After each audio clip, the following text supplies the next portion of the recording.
building housing in San Francisco on this day, but a new report by the Bay Area Council highlights the economic impact of large-scale deportations of undocumented workers in California and how it could not only impact agriculture, but the construction of apartments and condos. They make up 33% of the state's farm workers and 26% of its construction laborers. These are sectors that already are experiencing labor shortages absent of any immigration policy issue.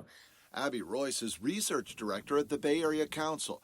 She says that mass deportations across the state could impact California's GDP by up to $275 billion. She says the numbers show that undocumented workers in California generate more than $23 billion in tax revenue. The construction industry right now is faced with a huge labor shortage. We estimate about 500,000 that we're currently short in the market.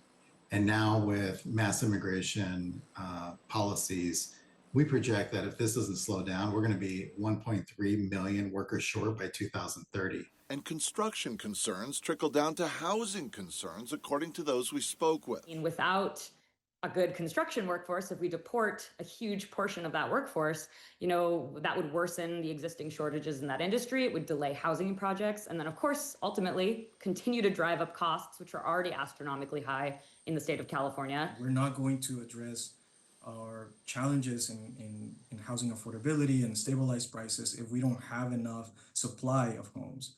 And if we're making it very difficult to do that. I talked with a construction worker involved in this San Francisco project who told me mass deportations could cripple his company and others they contract with.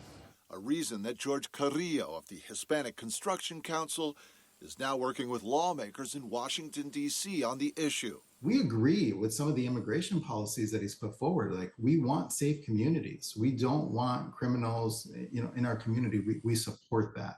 But we also need a policy in place that's going to protect the workforce, because we need to understand and identify and address that our immigrant population is what makes America great.